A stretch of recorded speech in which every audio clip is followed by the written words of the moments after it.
Well, hello guys, I hope you're doing good, and for today's video I thought I would do something a little fun, a little self-deprecating, so hopefully you guys can learn from my mistakes. We are going to do my personal top 8, I guess it is, mistakes that I've made while traveling. So as you guys know, traveling is basically my thing. I like to travel all over the world, and I have a life goal of going to a new country for every year of my age or more. And I have been traveling alone for over a decade now, probably about 13 years. And I find that when you travel alone, that's especially the times when you not only learn a lot about yourself, but you tend to make a lot more mistakes. So the first worst travel mistake that I have ever made is not budgeting enough. So I know this is a very popular mistake, and that's why I thought I would start with it, because when it comes to traveling, either a lot of people don't really know where to find the information about how to help them make a better budget than just guessing. I think it's really important to try and do as much research as possible before you go to a country and really understand all the different options available to you as far as plane tickets, accommodation, your daily food budget. So the times that has personally come up for me is when I was younger and was much more financially incompetent, so to say, and usually when you would go to the types of countries where their currency is really strong and things are really expensive. So for example, like Japan, or I went to New Zealand, some parts of Europe, and through those mistakes I have really learned how to budget my money better, to also choose destinations that maybe aren't as unforgiving. Like, you know, if I go to Ukraine and have a crazy night out, it's probably gonna be like $30 instead of $300. Now, the second traveling mistake that I have made is not writing down the addresses of where I'm staying in the local language or at all. I would think that most people have enough common sense to write down somewhere physically, not just in your phone in case, heaven forbid, that breaks, the addresses of where you're staying, or any kind of emergency numbers, just any kind of emergency information in general, and having that available if and when you get lost and you can show the address to somebody. The example where that has happened in my own personal life, and I will give the worst example, is when I was 15 years old and I was on my first modeling contract to Tokyo, and I felt like such an adult. I had just booked a weekend getaway for myself to go to Hiroshima. I had really been wanting to go there, and I had booked my Shinkansen tickets. I had booked a hotel. The issue came when I arrived in Hiroshima, and this is way before smartphones. I didn't have a phone at all. And I realized that all I had done was just written down the name of the hotel in English. I didn't write down an address or anything, because I literally just assumed that because on the website it said like right outside Hiroshima train station, and it kind of showed a picture of like, here's the exit, here's the hotel, I just assumed it would be like walking distance and I wouldn't need a taxi or anything. Well, that was not the case. I honestly don't remember how I ended up getting the address of the hotel. I think I somehow was able to find a computer and go on the internet and, you know, get the address, and then a taxi ended up taking me there, and it was literally 3 kilometers away. It was not outside the station. Please do yourself a favor and write down the address of everything you need. Now, the third mistake that I made is not reading reviews. Now, this point can be a little bit hit or miss, because I too have experienced where something was supposed to be really well rated, really great, and then it ended up totally sucking. But almost always now when I'm traveling, and for the things that are really important or really expensive, I should say, I almost always do a lot of research of personal reviews. I watch lots of YouTube about, you know, the different places. The worst incident that I probably ever had when it comes to this was when I first arrived to Kolkata when I was doing my big India trip. I arrived to this hotel that was fairly close to the train station. It ended up not only being like a mess on the highest level, like just really, really filthy and did not seem safe. And like genuinely there was like a person working in the hotel that was so freaking creepy and was just like following me around all the time. And what I actually ended up doing was calling this guy that I had met on a flight. He was actually one of the flight attendants, but we ended up being friends on one of my flights to India. And I remembered that he lived in Kolkata, and he gave me his number saying like, if you have any issues or any problems, just like, you know, call me. And so I called him, and it was like 11 o'clock or whatever, and I was like, listen, I am in such a shady hotel right now. I don't feel safe to stay here overnight. And he ended up calling me back, found a really good recommendation for me, and I ended up staying actually at that hotel for all the days that I was in Kolkata. So if you have the opportunity to reach out to someone who's a local in a certain kind of country, or at the very least spend some time going through reviews, it is so worth it. Now the fourth worst traveling mistake that I have made, and unfortunately it happened in India as well, and I swear I'm not hating on India, like I literally had an incredible time and have so many good things to say, but I learned a lot from my trip. I made a lot of mistakes in India, and I think that overall it made me stronger, so for that I am grateful.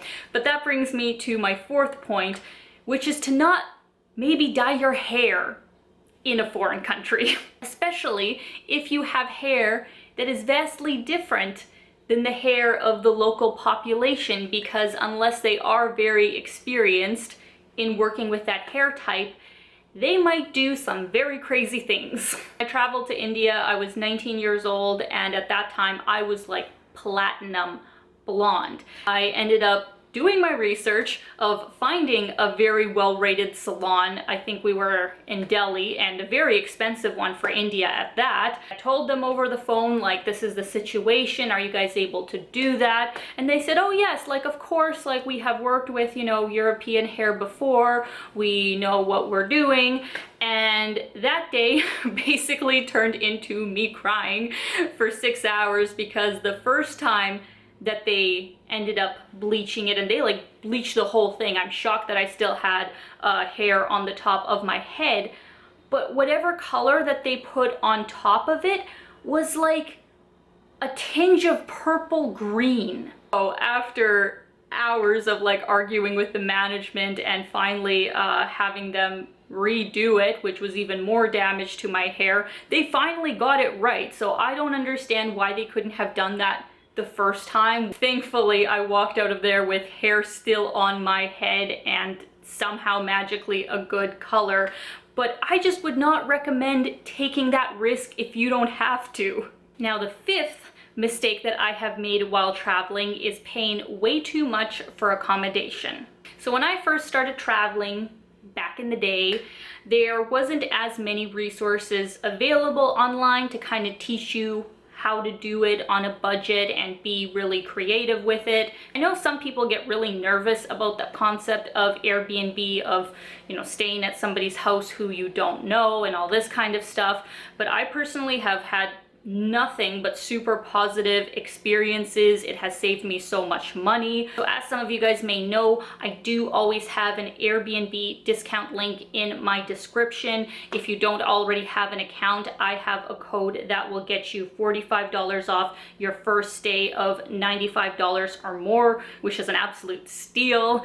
So I'm just such a big fan of Airbnb. I use it for probably the majority of my travels because I don't want to pay hotel prices, but I want to have my own place and I don't want to stay in noisy hostels. So I will link that down below for anybody that is interested. And overall, for the safety of Airbnb, I would recommend going with the super hosts, the people who have a lot of reviews and have a lot of traction at their place. That usually does kind of bring up your chances of it being a positive experience. But yeah, if you're looking for a discount for Airbnb, I will link that in the description. My sixth mistake that I have made with traveling is kind of the opposite of spending too much money, is not spending enough money and being dangerously cheap.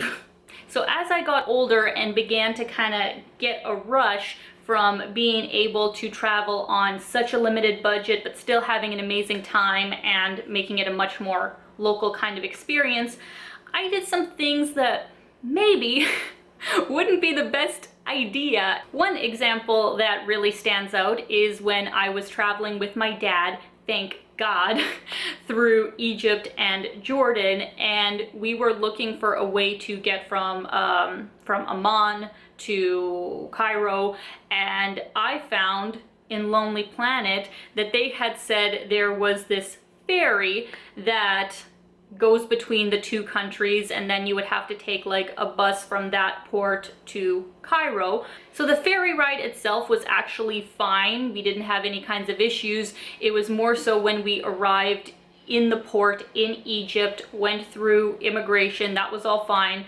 One weird thing after the other started happening where they wouldn't let me and my dad sit together, but then right at the last second when the bus was supposed to be leaving, this dude just like comes on the bus and sits beside me. We would go through checkpoints where big guys with guns would come on the bus and would literally just pick out me and my dad and want to see all of our papers. And strangely enough, that weird guy that sat down beside me ended up like fighting with the guys that came on board, and I guess like somehow told them, I don't know, we were with him or we were cool. And then as the night kind of progressed, the guy beside me ended up like talking to me and was actually a very nice person.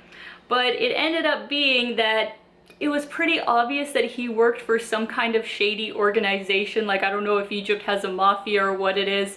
And thankfully we were on his good side because yeah, he ended up being such a cool person. We had like tea with him at one of the stops, and when we got into Cairo at like 1 a.m. he like called a proper taxi for us to take us to our accommodation. So that turned out great, but it could have gone far, far worse, and I wouldn't recommend that for people that are especially just starting off traveling, and even for experienced travelers. Like, let's be honest, that kind of stuff can get dangerous, not always a good idea, so don't be so cheap. Now, the 7th mistake that I've made while traveling, I think I actually covered the full story in another video. I will link it down below, but it is to ask for transit arrival times. For example, when I was going from Delhi to Bodh Gaya, it ended up that it was 3 a.m. and not only would nobody be like waking me up, I'd have to, you know, somehow set my alarm myself and get off the train in the 5 minutes that the train pauses at that station. And that night was probably one of the scariest nights of my life, but that's another example of just getting as much information as you can about your trip and not just assuming things will be a certain way, because it can literally be a life or death situation. Now, my last and final 8th mistake that I have made while traveling, I'm sure there are many others, I'm just giving you guys my top 8 today, is not checking that you need a transit visa. Most people who are at all knowledgeable about travel know that sometimes you need to have a visa to enter certain countries, and a lot of times you have to apply for them ahead of time. But I was 17 and me and my dad were traveling to Peru for this whole excursion that we already had paid for and had planned.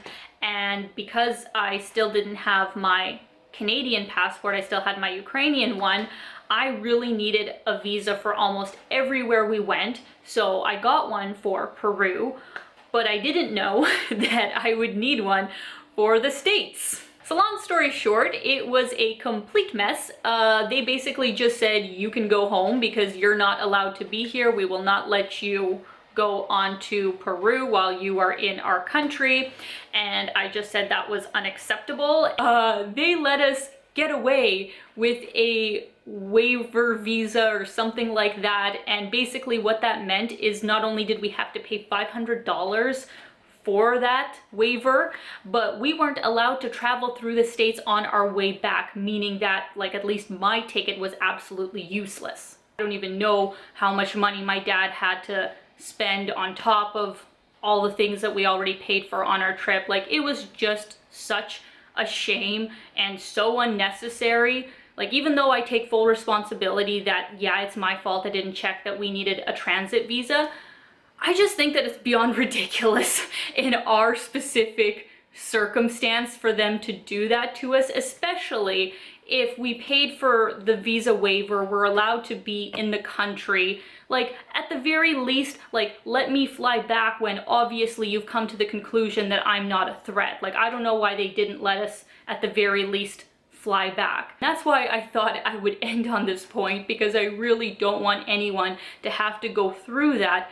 And it can just happen where you just assume, you know, something's okay and it's not, and it ends up ruining your whole trip and costing, you know, you a whole bunch of money. So that is the point that I would like to end on, and I hope you guys enjoyed this video and found it helpful. I really hope I can help as many people as possible to not only be more inspired to travel, but to also save them a lot of unnecessary heartache and hopefully not make the same mistakes that I did. Now, before I close out this video, I did just want to tell you guys that if you're not already following me on Instagram, you should. I will link it down below, because I am actually starting to prep for a trip that I think I will be taking in the next couple of months, which I'll tell you guys when I have it more solidified. But basically, Instagram is the place where I post a lot more. I post basically every day in my stories. So if you guys are interested in kind of what I do behind the scenes, please follow me on there. And I also did just want to give a quick shout out to all my awesome patrons on Patreon. It has been so awesome to have that account for the last couple of months and chat with some of you guys and get to know you all a lot better. So if you guys are interested in supporting me on there, I will have a link in the description for that. And if you guys did enjoy this video, please hit the subscribe button, hit the notification bell so you know when I post next. I will have a lot more awesome content coming up. But other than that, I hope you guys are having an amazing day. Keep being your own kind of beautiful, and I will see you soon. Bye, guys.